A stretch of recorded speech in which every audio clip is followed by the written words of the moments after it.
I'm ready. All right, y'all. Welcome back to another episode of Kelvis Podcast. Look, I've been blessed through my producer to have Miss Mo in the house. She is a phenomenal public.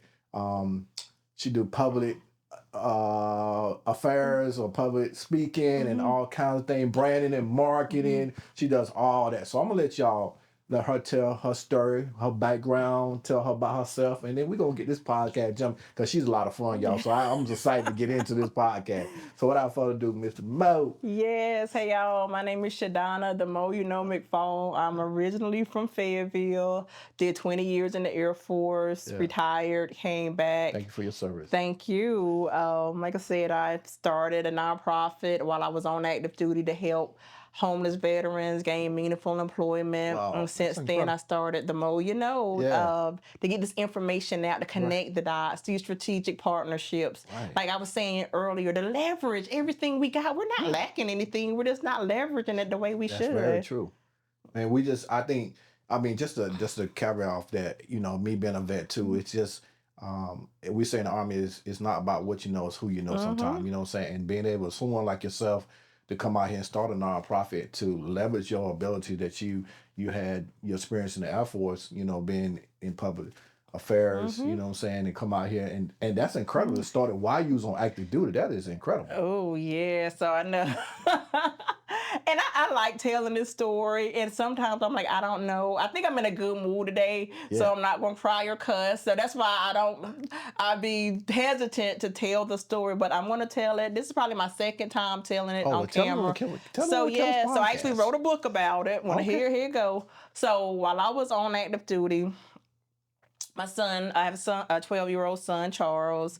After I had my son, I was bringing him home for my auntie who retired as a CW4. She was having her retirement. So I think her retirement was May the 23rd. So I knew I had to be home by May 23rd for the dinner with black and white. Okay. Everything's all set up. So I was going back and forth on whether I wanted to do Space A or Delta. So I'm like, okay, this is your first time flying with a baby. Go ahead and get the Delta flight. Right. Did all the paperwork, put the thing in leave, and had to go to court, mind you.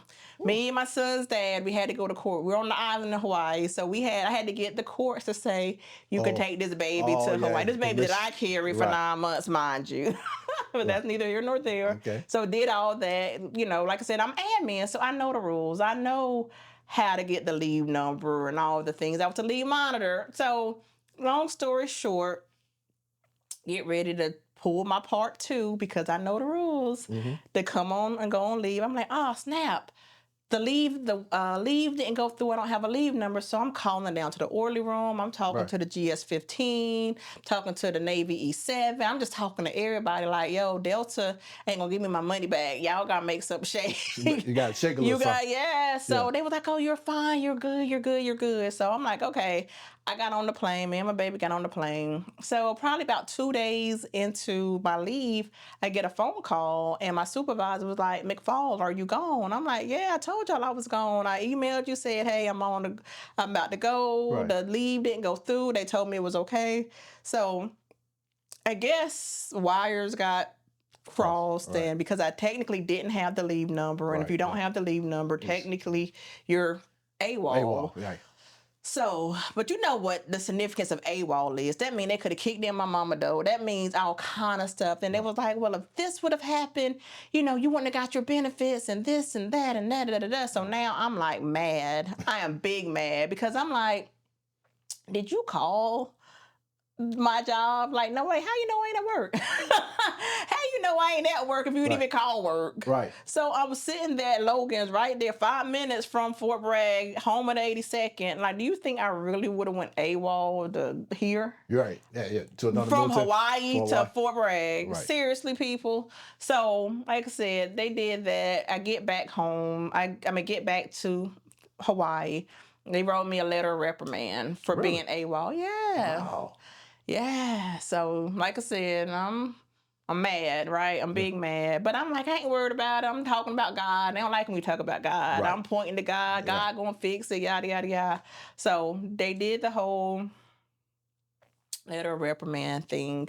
And the supervisor, my Navy E7 and the Air Force E7, they was coming to talk to me, and it was probably a room about this size. Mm-hmm. I'm like, what y'all want to talk about now? And they, sign, countersign. Mind you, I was in Korea for 4 years, so I know about all the war stuff, I've been deployed 3 times, so Right. like I'm always combative. And mind you, like I keep saying mind you, because I say that all the time when I'm telling a story. But mind you, I had to go to court. And mind you, I'm in a real war situation. Mm-hmm. Now you're telling me you like use a sign, countersign, and I got to get up to go what I thought they wanted my family care plan. And the lady, she put her arms on me. She put her hands on me. She like I'm in this chair. I Right. get up and she like pushed me down in the chair. I'm like, you're not going nowhere. And lo and behold, y'all know where I'm from, right? Y'all know I'm from Fayettevilles. You know what they The used to call bird. it?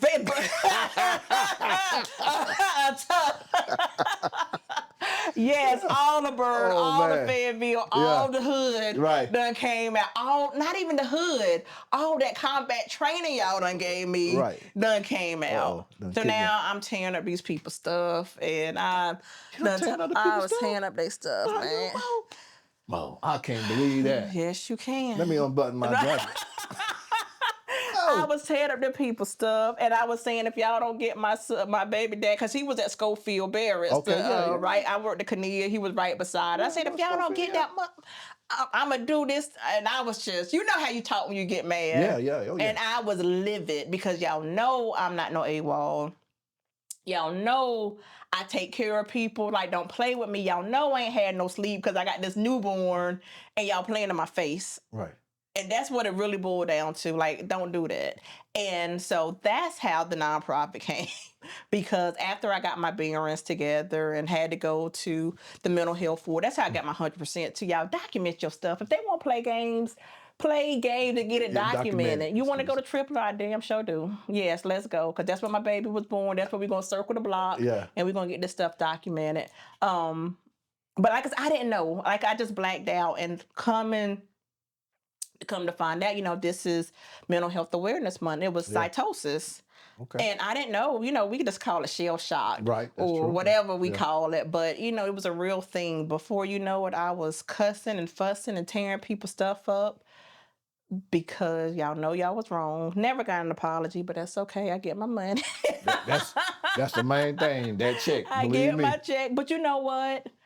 The check is the check, but it was like, yo, that was my career. I probably could. I don't know if I would have made more rank or not, but that was the end of I retired as an E6 because all my EPRs and everything was just. That's all that matters. As long as you retire, you got that check coming. Right. Yes, so at the end of the day, that's all that matters. But you hit a key point.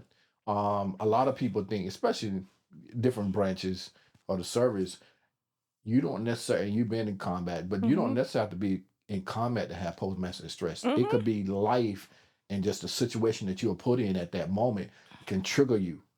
You know what I'm saying? Yeah. So a lot of people don't realize that.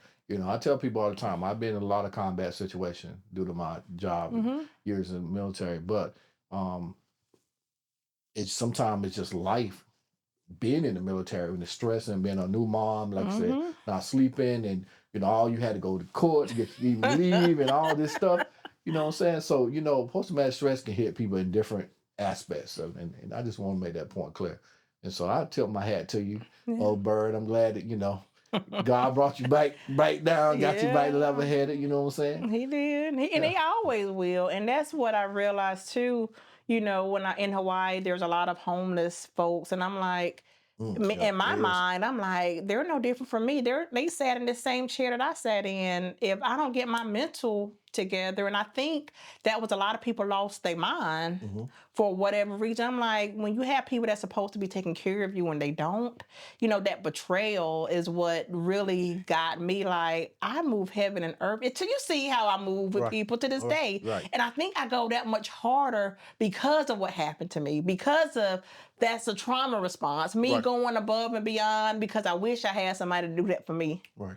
But I said, well, and like I said, I was an information manager. So I'm like, let me find out what's going on. That's when I started researching what the VA could do and the home loans and this and that.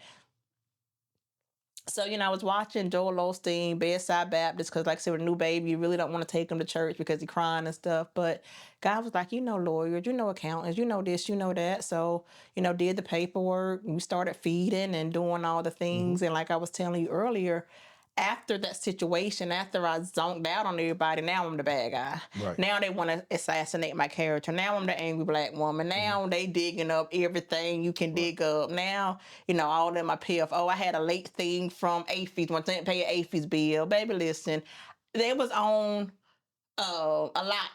That was the only thing you could find. Yeah. But they will try. When they want to find something, they will go digging. But if you don't have anything for them to dig up, you're going to be like, oh, okay, you can try it, but y'all know that's not what it was. But so I want to hit on something because it triggered me. Because between last I ain't trying to trigger you. Don't No, put that on me, bro. No, not trigger. Don't try to tell your therapist molded. Don't do that. It made me recall I had Ace of Spades, Shay, she does Winter Tiffany. Okay. And then I had another first Roger on my podcast that RJ knew and brought her and connected us. Talked about the experience of a African American woman in the military. So let's talk about being a mother and trying to balance your career. How did you manage that? You know what I'm saying? I know the father was there with you at some point. Don't look at me like that. Don't look at me like that. Don't look at me like that. Don't make me come in there. Oh Lord. Keep winding. But how did you balance that? And the hope the father was there or not there, how that situation played out. But how did you personally balance your mental state, taking care of a child, and managing your career?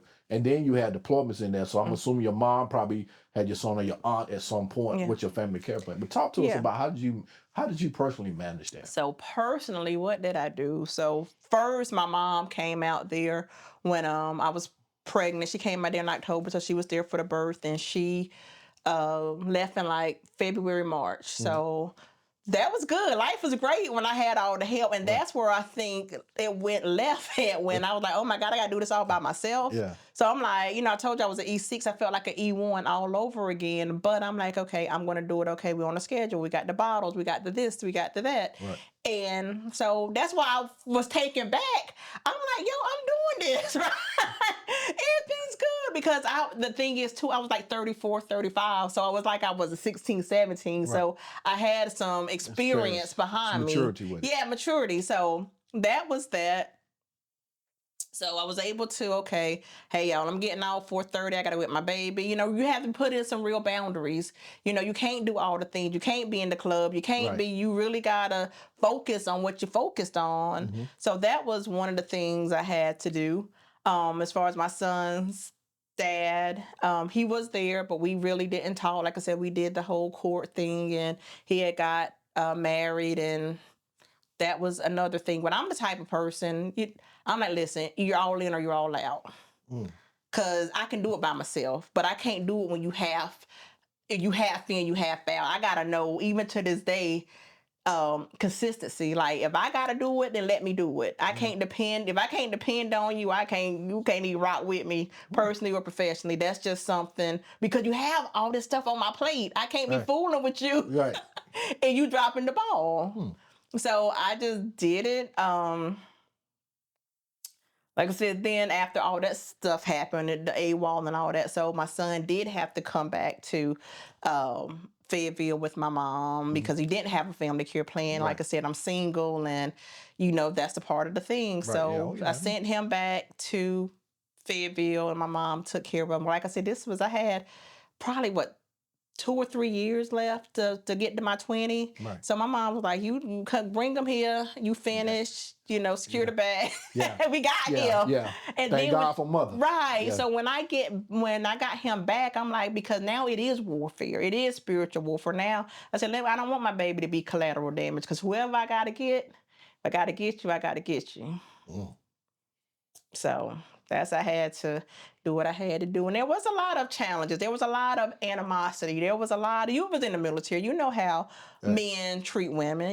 And being a black woman, that's why you said it. That's why I kind of tensed up, because we won't treat it fairly.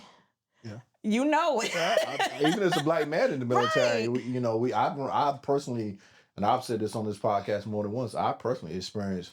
I had an E6 from Mississippi. Tell me, it was we in scenario was we in my battle boat was walking by him one. He always drank coffee, right, and smoked a cigarette, right. Those type, man. Yeah. I said, I ain't gonna call his name, but I said, hey, let me get some of that coffee. Just joking, and just little small talk. Banter, yeah. And he said, I'll never give a nigga no coffee. So you know how you hear something. So me and my battle boy, it was at the PT. So we going to the barracks to get changed, right, to get showered. So, and like after maybe 4 steps, it's no lie, it dawned on me when he said, son, stop. I said, he kept right on walking. I said to my battle boy, I said, man, did you just hear what he just said? Yeah, did he say and he repeated it. I said, yeah, that's what he just said. And so we, did an EO complaint, and they give him a slap on the wrist, that type of thing. So, I can truly say, there's been some challenges, in the 23 years I did in the service, and definitely some challenges that you face in the Air Force. And what the funny part is, right? You were talking about that and saying out there, but when I first was going to go in the ministry, I was going in the Air Force. I took the AVAD school, I was going in administration, admin, right? But I was a little bad boy a little bit back then, graduated high school, and I was like, man, I'm ready to get out. I'm from Face No Kind. I was ready to go. I was ready to go. I come from a history of a military family, right? And the Air Force was like, yeah, it'd be, I think it was like 8 weeks, 9 weeks before they could got me in the basic training, right? And so I went down to the Army. The Army said, I can get you out in 2 weeks. Sign me up for the Army. So so I actually, that was the job that I was going to take at HR. So when you said that, it triggered my back when I was much, much younger. You know what I'm saying? So how do you balance now? So, I see you on, all on Facebook, you're doing this thing. How do you balance now with all that you got going on? How do you balance your personal life and your business and all the adventures that you are part of? I don't necessarily call it balance. I just blend it in its harmony, because it can never be a balance, because some days work is going to win, some days home is going to win. Right. That's true. So, and some days everybody going to lose because they ain't doing nothing. Because you have to have those days where Right you're there, just like, yeah. y'all gonna have to do without me. What if I wasn't here? Because you get to that point, because I go so hard, I'll leave it all on the ground, leave it all on the field, or whatever they want to say. But I try to, like I said, okay, these are the days I'm gonna go hard. Like, these are the days I'm not gonna do nothing, because normally my body, I'll go so hard till I can't do nothing. Right, yeah. And your body gonna tell you. Right, and I hate that. I don't want to keep doing that. I want to be able to say, okay, mode on, day off, day off, day on, day off, day on, day off, or hey, work your 8 hours. But sometimes it goes longer than 8 hours. Just like I was telling one of my friends today, I'm like, I missed those 7:30 to 4:30 days. I'm like, I'll go back. Now sometimes it's 7:30 to 11:30 at night now. It's like it's all day. Going. Yeah, because you're doing stuff in the day, and then you at parties, you at markets things. So that looked like it was a long day. Right. His birthday party thing. I just seen some clips of it, and I'm like, like you've been going all day. And that's the thing, because I would have the venues, the clubs, and the this, and sometimes my day don't start to 9 o'clock. So it was just like, oh my God. But that's what I prayed for. So I'm never going to complain about it, because I want to be able. And I used to tell God, I said, God, if you just give me my freedom to let me manage my time, I can manage it. I can sleep when I gotta sleep. I'm gonna be where I need to be when I need to be there. Right. So that's how I balance it. Just, okay, what's important? What do I have to do today? Yeah. If I don't have to do it today, I'm not doing it today. So do you have somebody to help you manage your schedule? No. What? No. It's just like, okay, like I said, what has to be done today? And a lot of it is, like I said, a lot of the stuff has to be done before 5 Mm-hmm. because everybody, the people, the partners that I work with, they're leaving their jobs at 5. The banks are closing at 5. So the stuff that I got to do during the day gets done during the day.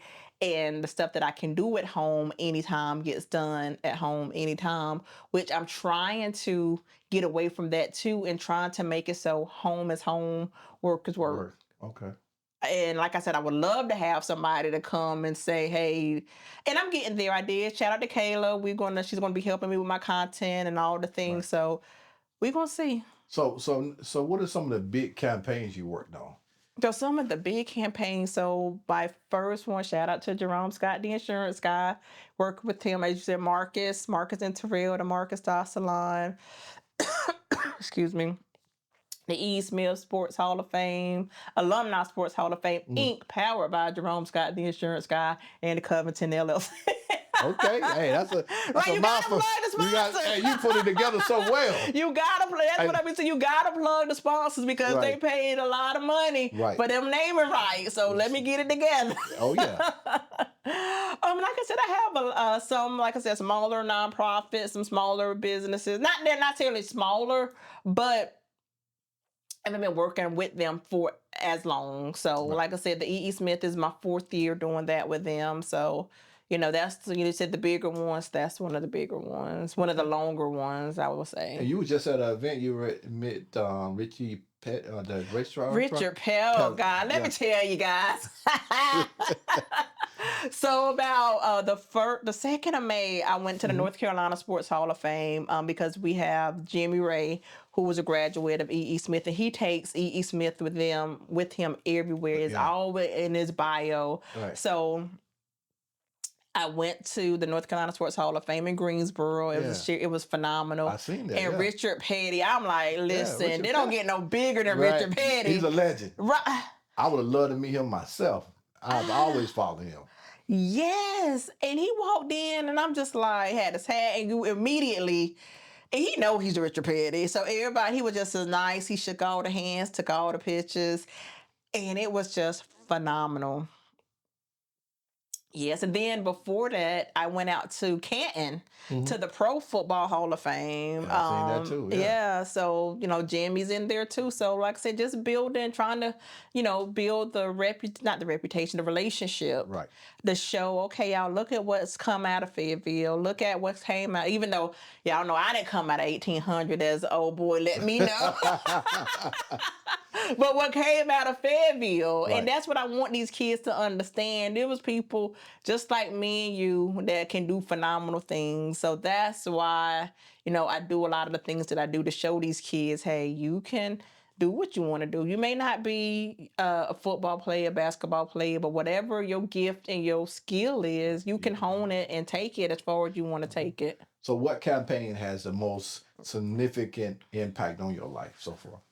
So I will say, like I said, the E. Smith Sports Hall of Fame, but I'll go back to Most Heroes because Most Heroes, the nonprofit that I founded before I started the Mo, was the biggest because, like I said, it came from my mental health challenges because I'm like, dang, I'm the most squared away person I know. How I can't even say it, how many other veterans are there that had bad leadership, bad management, fell through the cracks, this didn't happen, the divorce, the this, the that. So that has been the biggest, and I'm not saying because it's mine, but it's my life. Yeah. But and then like yesterday, I went out to Catawba, North Carolina. One of the first veterans that I helped, she was actually had a show. I sat down just like this with her. She's homeless. She has breast cancer. She's living in her car.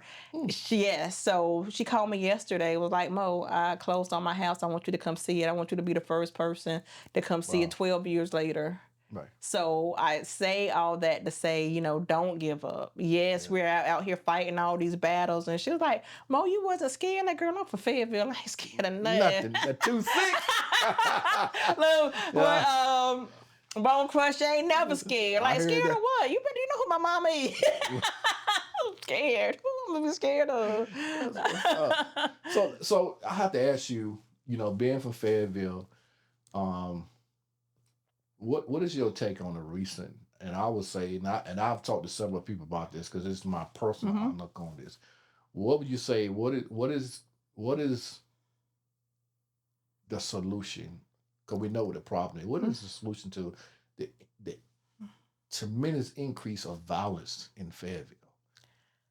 To me, my personal humble opinion is to give them something else to do, expose them to something else, because you're only going to do what you know to do. If all you know is violence and crime, that's what you're going to do. But hey, let's go to a Packers game. Let's go to a marksman game. Let's go to a Liberty game. Giving them that alternative and access to things. Like I said, y'all know y'all can do other things than shoot and kill, right? Right. Because it's only going to lead you two places, jail or hell. I ain't even gonna say heaven, because if you done out here done killed somebody, you're not going to heaven. Okay. But like the lady say, I ain't got a hell, a jail, or a cell to put you in. Because I ain't judging. Heaven or hell to see you Don't too. come for me. Right. That's what my grandma said. I'm a country boy. That's what Yeah, don't come for me. But I'm telling you, y'all, you can have a great life if you stay your butt out of jail. So okay, let's get into it. So I can see, the younger males, younger females, the age around 12 until, say 17. But let's talk about the age, say 18 to 21. What is the solution for them? Because, um, you know, I got to take them to a Wood Parker game. You can take them to a Liberty game, or you can. But besides that, for those that's in that age group, because you know those guys don't seem to be, or those young people in that age group don't seem it would, to me, would be interested in going to a game. What would be a solution for that age group? Take your butt to work. Why you ain't in somebody college? Why you ain't running no business? That's the thing. How you taking care of yourself? And that's my sweet spot, because I remember when I was 17, 18. You remember I told you I went into the military right after high school. Yeah. So I had something to do. I wanted to make some money, and and so that's the thing. Like, okay, guys, how are you gonna take care of yourself? I know you're ready to get out of your mama house if she ain't already kicked you. Right. Like, how are you gonna take care of yourself? How are you gonna keep a roof over your head? How are you gonna get that nice car? How are you gonna date that person you want to date? Because now it's just like, okay, I gotta stump for the gram and do this and take this person. How are you gonna take care of yourself? And that's the thing that I want our kids, no matter how old you are, to be always thinking about the way ahead. You see these people on TV, the LeBrons, the Sanders, all these people. Like, what kind of life do you want for yourself, and how are we going to get there? That's what I want to start having those conversations with the youth, and say, you can get there. Okay, you want to do that? Let me put you in contact with this person that show you what they had to do. The sacrifices you're going to have to make. Mm-hmm. Yeah. So I've been very fortunate to be a part of a research called the Heat out of Duke University. My classmate, Dr. Shanita Davis or Ramsey, brought me on because when I first started podcasting, I talked a lot about fatherhood because it's something very dear to my heart. My father wasn't active in my life, and I'm very active in my son's life, and so I take that something very serious because to me, coming up where I came up at. And over the years, I just didn't see that so much. And even when I was dated young women that had kids, I can rarely count on my hands that the children that she already had previous to us meeting, their father was active in their life. So long story short, she brought me on, and so part of that is it's a multi-fast research project. But part of that was to talk about the fathers in the home, and so I you got experience in this area, but in Fayetteville, what would what are some resources? Because we can always identify the problem, but what are some of the resources that personally that someone that's watching this podcast, and maybe a single mom, maybe a single father, because there's single fathers out there now. Absolutely. The numbers have went up tremendously back in our younger days. It's been primarily the mothers been a single mom. My mom was a single mom, and be honest with you, a lot of the females in my family are single moms. What are some of the resources that that Fayetteville has offered that you can talk about on the podcast here? So I would always say, the library. to go to like and I would say go to the library, get your library card because the library has all the resources that talks to you about the community resources, and I would say too to even back that up. We got to have the conversations with the kids. Like I said, I have a 12-year-old. What are you interested in? My son is interested in baseball. So we go to DBAT. Yeah, I see him. So I wanted to go to the fair the other night. He was like, nah. And the thing is, they don't even want to go, like these kids now, they don't even want to go to the public places because of all the violence and things. Right. So I would say to have those conversations with our kids, find out what they're interested in and pair them to what they're interested in, because how many times being in the military, they done made you do some mandatory fun stuff. Yeah, oh yeah. Many times. Right, so find out what these kids want to do. Okay, we have, like I said, the baseball stuff. We have, like I said, all the recreational things. People are like, oh, there's nothing to do here in Fayetteville. Expand your mind. Go to see a play. Right. So Jerome Scott got me some tickets to. I'm like, okay, I've never seen a live play. I've seen the Tyler Perry plays. Right. Okay. Yeah. But to go actually see a play, there's so much to do. And I will tell people, if you don't know what to do, Google things to do in Fayetteville. Mm-hmm. So find out what the kids want to do, what they're interested in. And even if they have to get out of Fayetteville, Raleigh's is a hop, skip, and a jump. Yeah, about 40 minutes. Durham, Charlotte, fine. We're not just stuck here in Fayetteville. Like I said, I left here at 18. That's why I'm always ready to go. Always, I can't get this here. Guess what? Where can I get it at? And then I'm going to get it. Yeah, I think there's, definitely, and I'm sure there's organization out there. I just not as familiar, but I'm about to really get into it. Mentorship, what I'm saying? Especially like with the Fayetteville Liberty, my man RJ, what I'm saying, sponsoring, kind of talked about out there. Camp initially was 100 something. Now he said they want to do 200. Yeah. I think that men, and I don't care what your race or your religion is, finding programs out here in the community that you can go ahead and be a positive influence to the young men, to young women, because young ladies need that too. You know what I'm saying? Because it's one thing. My best friend, he has a daughter, and I admire for. He always tells his daughter she's beautiful. He's always spending time with her, because if you plant that seed at an early age, she's likely to go off and let somebody treat her any kind of way, or accept, or just the first man to tell her she's beautiful. Oh, this guy told me I'm beautiful. He's in love. My daddy told me that. So you got to.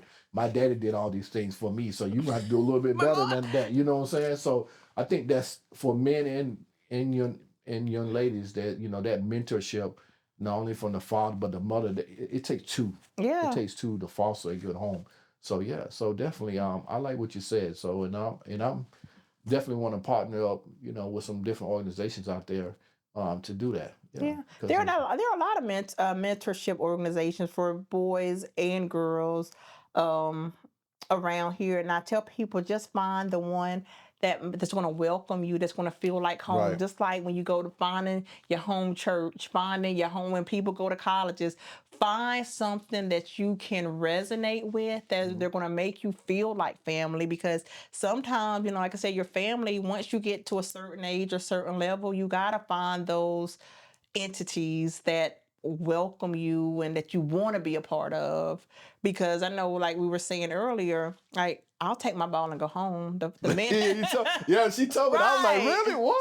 Seriously, like at this big age, because like we were saying about talking to your kids, and like I said, my nephew, I'm always telling, like yesterday, like, baby, you're the fastest, you're the smartest, because the world is already going to try to humble you and tear you down, and we saw that with the Sanders boys. So Dion was always pumping them up. So when you're telling your kids and the people around you that how great they are and giving them that reassurance, when people do try to come from them and say they ain't this and they ain't that, who you talking to? Because like I said, growing up, I didn't grow up in trauma. I didn't grow up being abused. So when I see people that's accepting less and like, y'all can't, I'm not like them. Right. And they ain't trying to be funny. Right. Like you can't talk to me any kind of way. Right. You can't do me any kind of way. Right. You can't tell me this. You can't, because I already know. Like even for me, and I say this as the most humble, like I already know I'm smart. I already know I'm beautiful. Right. You just need to know that I know. Right. And that's just what it is. You can't run game. So you can't run game. Can't run game. We're gonna come back to that. Right. We're gonna come back. We're gonna come back. We're gonna have to get into that, though. You can't listen. Because I heard you. I heard you do for. I heard that somebody told me you look for $1 million man. I am. I'm looking for a husband. You know, I did my research. You know that, right? Yeah, I say it all the time. I put it out there. You ain't. I think I need a husband and $1 million.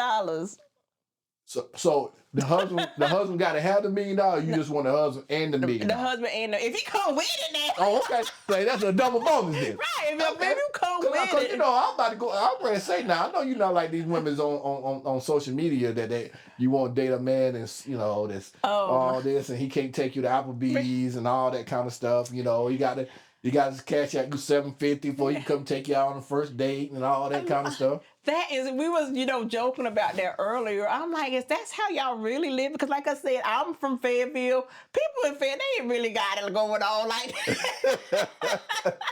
So I'm not saying some of them do, don't come for me. But like I said, this new age of you can't go to Applebee's. I always go to Applebee's. I live at Chili's. Right. So Chili's and Applebee's, Buffalo Wild Wings, that's my jam.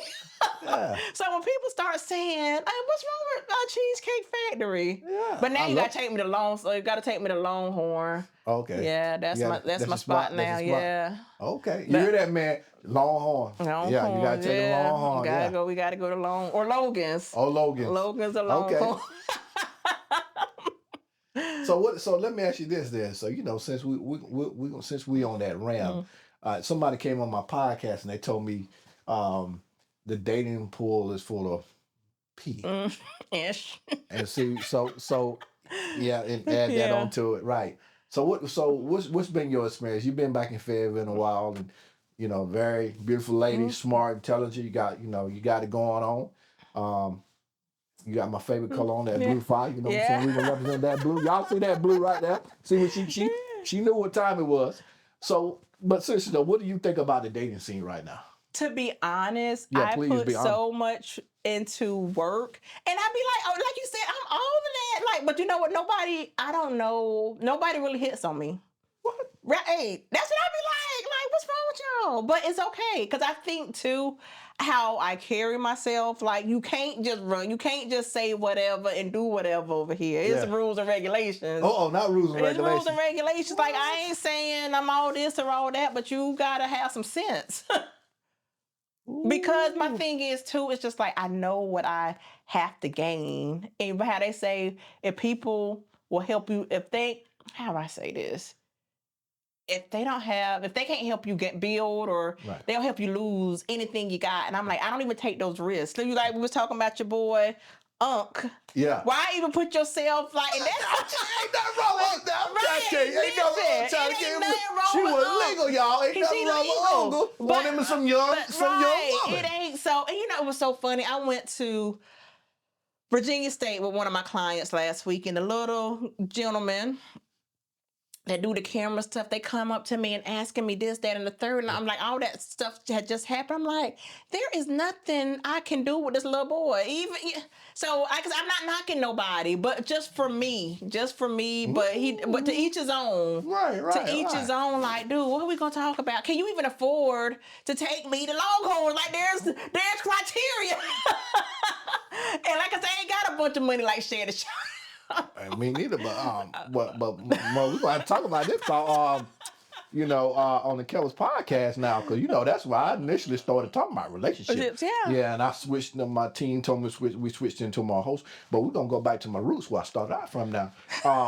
You say they may, a young man now. If you get your young man, I don't think you really getting a young man necessarily for necessarily what he do for you in that aspect. I mean, most people don't go get a young person for necessarily to be established and can, got a full K and, all this, they got business and, they get them for other activities. Right, but what did I say that I wanted? I said I wanted a husband and $1 million.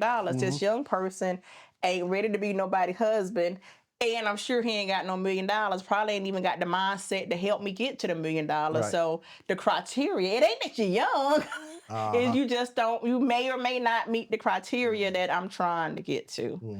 And we know, like I said, we both been in the military. We know when people are young, we know they running wild. It ain't nothing you can do to And like I said, I have, and to be in all honesty, a part of the reason why I'm not dating like I would like to is I have a young son, and the guys that I have dated, they're very respectful. They don't want to come around. Like I know they know that my son has his own dad or whatever, but I guess they were single parents. They was like they didn't like how men came around their moms. So Right. Yes. that's the whole thing. Men are respectful of other young men. Right. It ain't no baby boy situation going. Oh, They're right. So, and I appreciate that. I really do. I appreciate the, but it it is what it is. I'm a mom first. right. Mm-hmm. I'm a mom first. So let's talk about it a little bit. What's your requirements? You like them tall. Like your height. I mean, what are some of the basic requirements for you?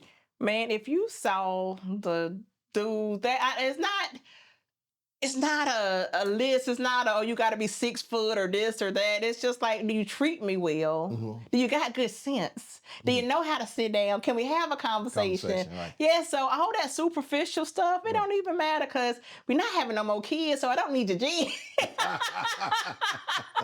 So I don't care about none of that. How tall are you? You're light or you're dark? Okay. None of that makes. So the 3 6s don't matter to you. The who? 3 6s. 3 6s. What's the 3 6s? What? You don't know what 3 6s is? I didn't know neither, right? Okay, Now, put me I'm on. telling you, I'm in my 50s now. I had a young lady came on my podcast and she said that women like the 3 6s. And that's demonic. Wait a minute. Go ahead. Yeah, the 3 6s, but not in that sense, not in demonic. Okay? I know, I'm kidding. Yeah. So yeah, she in the church. Amen. Okay. And she said, and I said, so I'm scratching my head because I'm like, hey, I ain't familiar with that terminology, right? So I had to call back and talk to some young folks, because she's in her 30s, and I had to figure it out. So the first one is it wants 6 figures. Okay. 6 feet. Okay. And I'll let you figure the other 6 out. I'm letting you use your imagination on that. The way my Cumberland County education is set up, I'm with you. Yeah. I can see that. I definitely can see that. Oh, you but can? Oh, you can? I can. I see all of that. But it's just like what I said earlier is about, okay, all that is great. I'm retired, I do my little math. I got my own 6 figures. 6 feet, like I said, we ain't having no more kids. I don't care about that. The other one, we can work, we can work with. It is what it is. You gonna work with it? Oh, fellas, you heard the old Kelvis podcast. I'm trying to get y'all squared away now. Yeah. But you know what? To each his own. Yeah, that's true. Because a lot of the times, I listen to the podcast and we know the things that are important. Mm-hmm. So I do believe in being physically satisfied. That's top on everybody's list. Yeah, it's really not negotiable. Really? Yeah, because at the end of the day, you can't come here and play no games. No. If you ain't putting it down, don't even go on by more. Don't even stop by here, okay? Keep walking. Keep passing on by. Yes, sir. Okay, I just want to let the audience know. You let them know because it's like I said, at the end of the day, you got your own money and what else?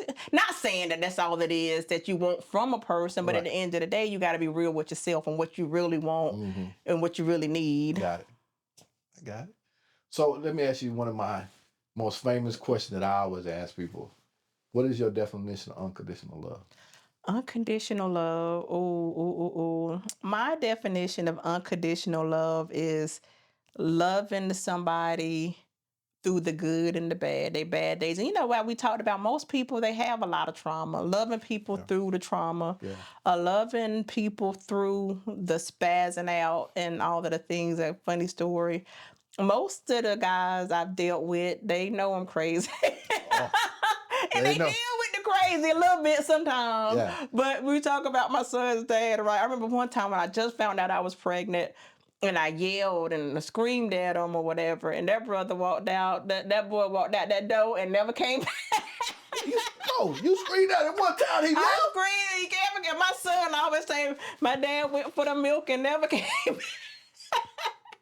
Because, like I said, I was like, sit down. Like, for me, like I said, I had my son, like I was 34. I had been single pretty much my whole life.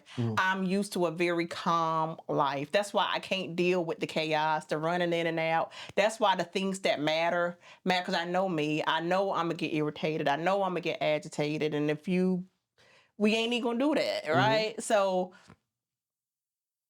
the thing is, like I said, don't make me scream at you. Don't make me yell at you, because I know that's one of the things that I have to. Because everybody's like, "Oh, you're so mean." I'm not that mean. Y'all just be doing stupid shit. That's what the problem is. Oh, What? I mean, I ain't trying to bamboozle nobody. I don't want nobody to see. Oh, look at Mom. She's cute. You come over here. I got to. Don't worry. Fellas, I got you. I'm gonna let her say she got. I got. But you know what? Here's the thing. I'm a very nice person, but I think too, a lot of times people come from trauma. They come from relationships where they done any kind of way. Like I told you, I was raised on love, and people who wasn't raised on love, and people who didn't get that love from their mother. You come over here, you see my relationship with my son. Now you're triggered because my mothering is reminding you of what your mother didn't do. Yeah, okay. So I can say unconditional love, like, okay, are you going to love me on my bad days? Are you going to love me the good days? Just like what the vows say, richer for poor, richer, you know. Better for worse. Yeah, but all of that, you know, that's my definition of unconditional love. You're going to love me when I take this wig, you know. Right.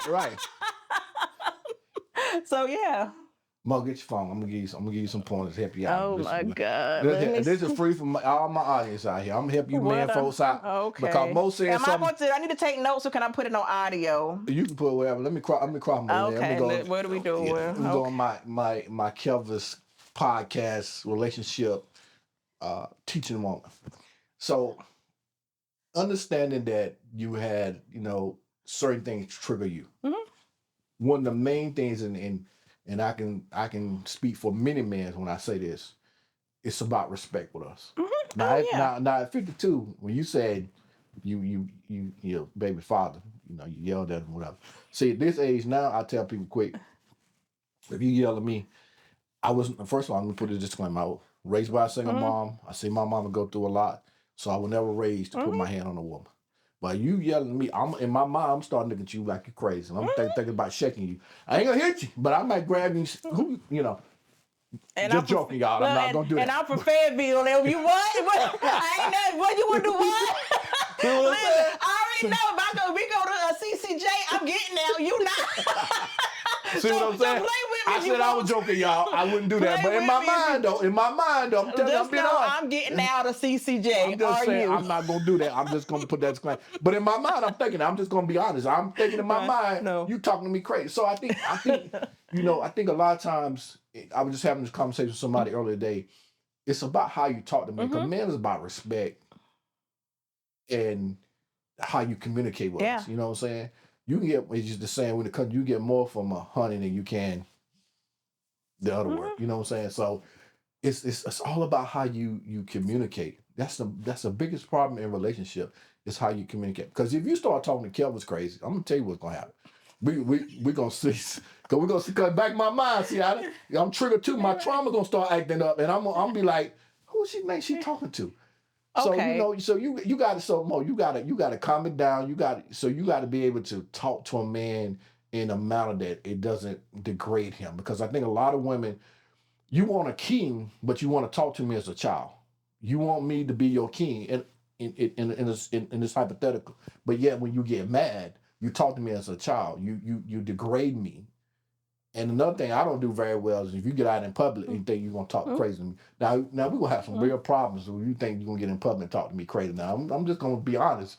I'm going to have some serious words for you out the fight. I'm going to play it cool in public. Okay, let's back it up. I might pull you to the side. And my thing is, okay, we talking about the respect thing. So people always, and I get this a lot. This is like, and I said, I know this is every person that they was like, Mo, you're mean, your mouth, you're this, you're that, and all of that kind of stuff.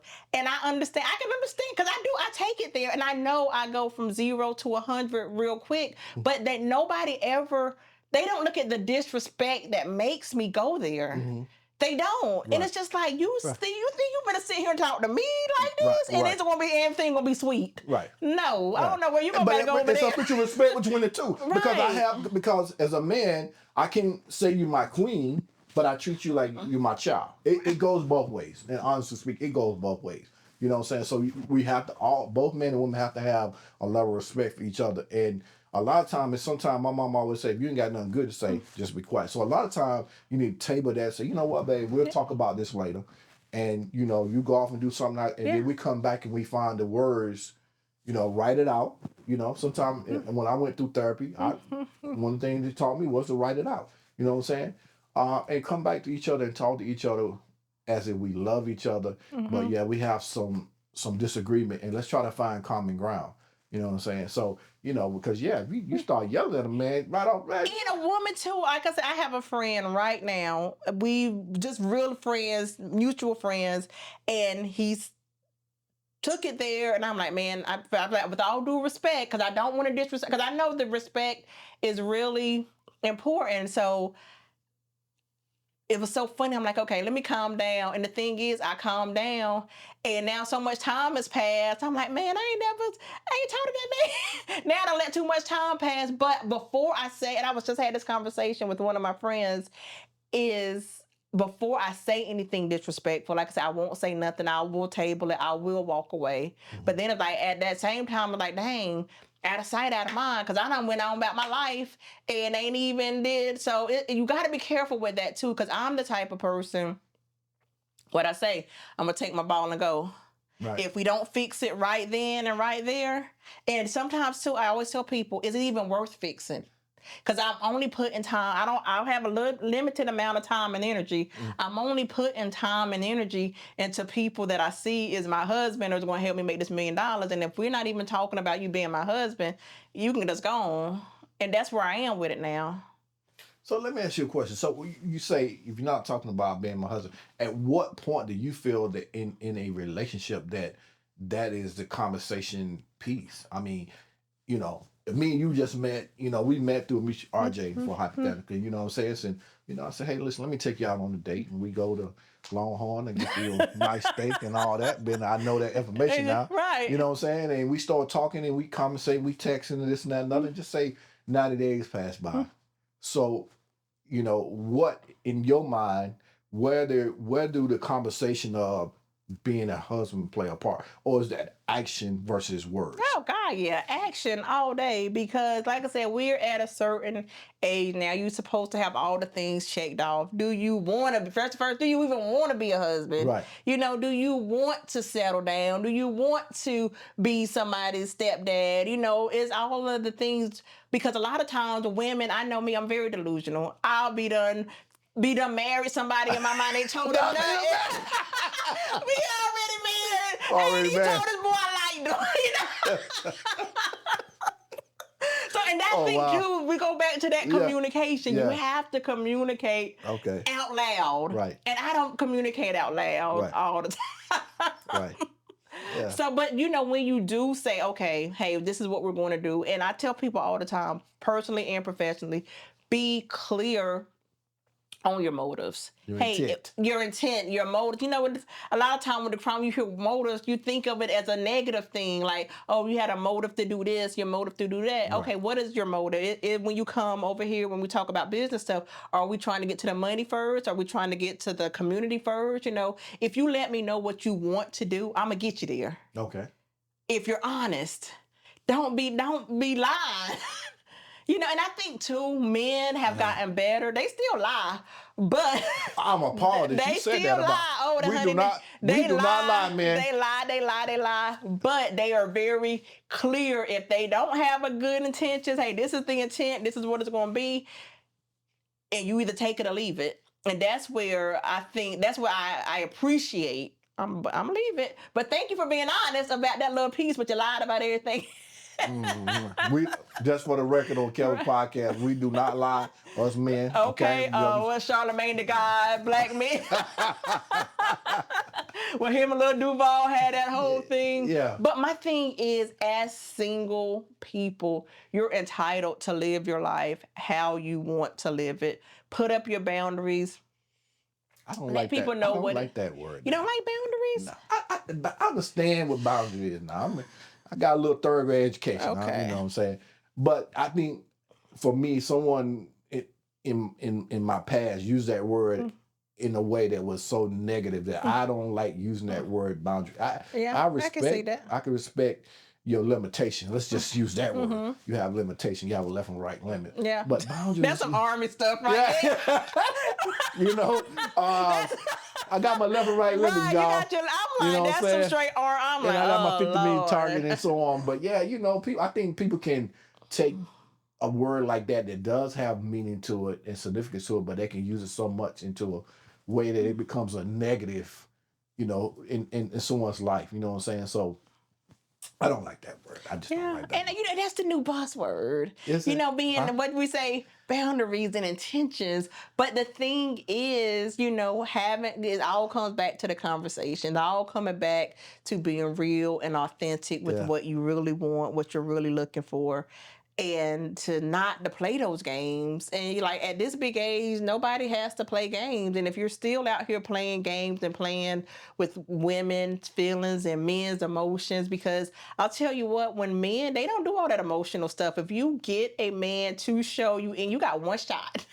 Well, now you talking. Now you talking. One shot. Now you talking. You got one shot, and then it's just like, okay. But here's the thing about it, Mo. Men, and I've said this so many times in conversation, you know, coming from the background I come from, and a lot of men that in this podcast arena that I've been in for about 4 years now, we wasn't raised to express something. Y'all was. So when you cried or something, you know, your father, your mother, your aunt, your uncle, somebody said, "Come here and tell me what's wrong." You know, and you was allowed to express it. We as young boys growing up, you know, playing with Tonka trucks, and you know, we you know, the girls in the neighborhood, and you know, I grew up in, they had the little outside kitchen set. Us man, we go out and Tonka truck and fill the dirt. We come home, they don't cook a little mud pie and all that on the little stove, play stove and all that. We wasn't allowed to express ourselves like that. So it's kind of our blueprint. So you're right. So as a man, if I allow myself to open up and express myself to you, then you got one shot. Because a lot of times what happens is people use that when they get mad in an argument. Oh, this is why you saw it because this, or you took a trauma that I went through and I opened up and shared with you. Now you're using it as a weapon in a conversation or rather in an argument and throw it back in my face. So then once you do that, you a man through. We can cancel Christmas. Yeah, and that's why I never crossed that line, because I'm like, okay, well, I'm not. And the thing is with y'all too, you got to understand your next person is not that last person. And I think as women, I'm only speaking for me and some of the other women that I know, y'all hold that trauma, y'all hold that you can't even get to the shot because you won't even, you still mad at her. Yeah, that's true. You can't even, I'm not even gonna you're lie. right. I ain't gonna lie, man. She got a point. Right, she got y'all, a point. I can't even get my shot because this heifer still got the ball. So what are we doing? If she still got the ball, go play on her court. Right. Yeah, well that's past. So right. But you know, men have a really hard time getting past women too. Women do too. But my thing is, I tell people all the time, when we done, we done. Like because you like a dude. Because my thing is, we already gonna have communication problems. I don't need the past. I don't need you insecure about the past. Because you already gonna have enough to deal with. I don't need no other traumas. So, and that's the thing. Why hold on? And men, y'all hold on. I'm like, y'all don't let nobody go. Why you still got?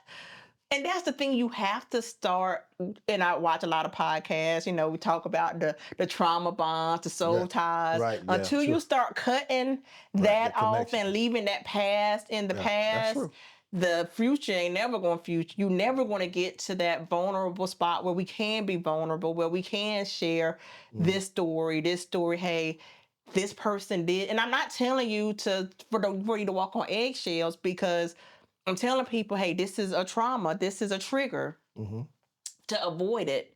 If something happens and we have to talk about it and something happens, all right, great. But I'm telling you, let's not go there if we don't have to. If we have to go to, like they said, we'll cross that bridge when we get to it. But if I know an alternate route, Right. I'm gonna go the alternate route. Right. But here's something too. You made me. You brought something back to my forum. I found from Maryland down to Georgia. RJ traveled me all up and down the East Coast right when I first started beginning podcasting and linked up with him. And even in my day-to-day life, in connections that I have with people that I talk to, females, a lot of them, and some of them told me they don't want to go to counseling because they're scared of finding out the truth about themselves. And it's amazing to me. Believe me when I tell you this, and I've said this before, the amount of females, women of across the spectrum that do not want to go to counseling and get no help. Now, me, you've been in the military. We obviously, I didn't know nothing about counseling growing up. It wasn't until I went to after my first deployment, going into my second deployment, that I had to go through counseling because I was so messed up. And now I love counseling.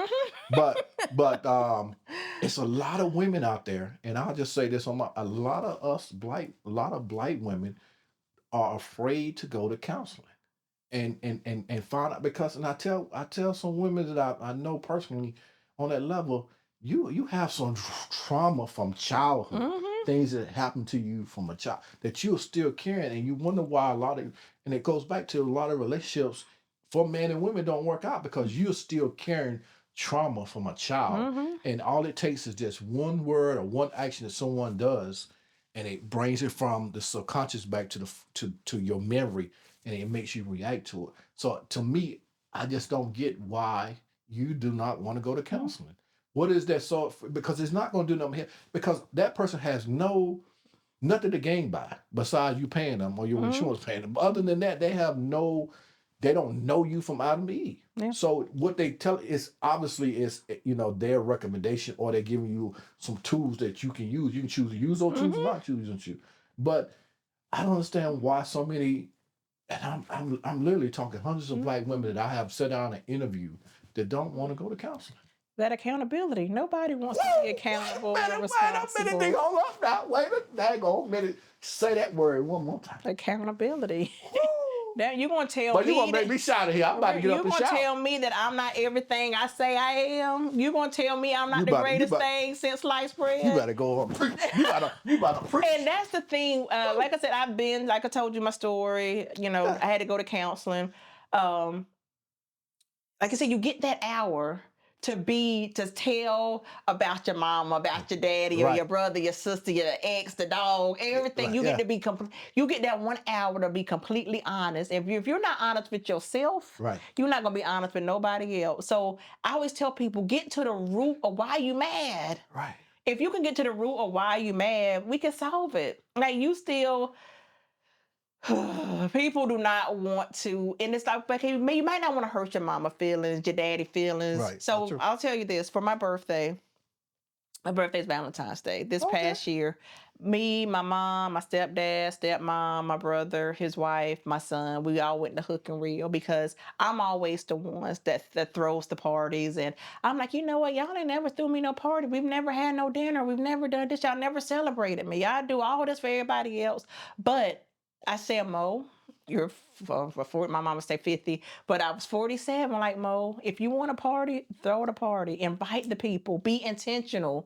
So, because I'm like, I don't have time to have mommy, dad issues and daddy issues. I got my own child. Right. I got to get rid of that shit right now.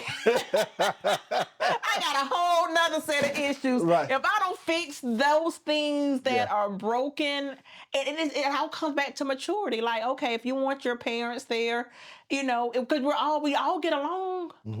Like I said, it's okay. I want y'all to celebrate me. I don't want y'all to do nothing. I'm gonna celebrate me. Y'all can be here with me. Right. And that's what it was. And sometimes just taking that step to know the real problem. I knew what was eating me up, and we never had no dinner together. Right. Let's have this dinner together so I can get on about my business. Right. And I put it together. Everybody showed up. We took the pictures. We ate the food. We drank the drink. Life's good. Now I can focus on my son. Now I can focus on my relationships. Now I can focus on all the things that I need to focus on to make my life better. Right.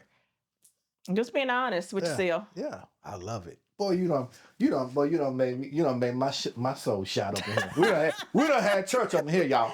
Right, you. So I guess tying all this together, and we're gonna do something that I ain't never did before in a minute because you know. Oh. And I, Say my name. Say my name.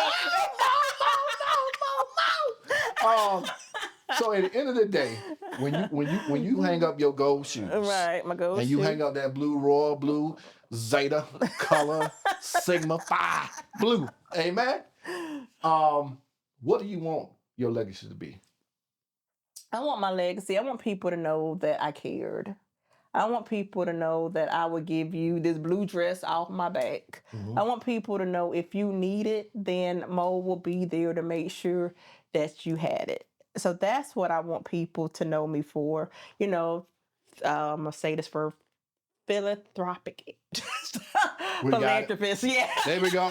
That's yeah, it. that I gave back, that I paid it forward, that I paid it back, that I was a good person, that I wasn't out here robbing, stealing, scamming, doing all the things that, some people do to get ahead. And so that's the thing, like Mo really put her heart, like I said, I was born on Valentine's Day. I led with my heart. And, like I said, hopefully God willing, the money will come, but the heart is going to We're heart. going to claim it right here on Kelvis Podcast. Yeah, money for me too. We're going to throw me, RJ. We're going to throw everybody connected to this network of friends and family right here. Money is coming. Yeah, go ahead and maybe in the 2-6. Go ahead and send me stole me a $26 seed. Yes, indeed. Yes. But that's what I wanted to be. Like Mo was a good person with a good heart that wanted to bring the community together, wanted everybody to win. Like I was telling RJ and the people when we come to the table, because at the end of the day, with signing back to the Mo, my job is to those strategic partnerships that everybody wins, everybody eats good, so that's the thing. When we went, like I said, with my family, we all want to eat this all you can eat, because and that's the thing, letting everybody know we're living in and I'm part of that family now, y'all. I'm part of that family. You see this on the Kelvis Podcast, we all gonna eat. I'm part of the family now. But that's the thing, letting our community know that there is enough for everybody. Yes. I love that legacy. I love that legacy. Wow. That is, I've had so much fun on you. You would bless my soul.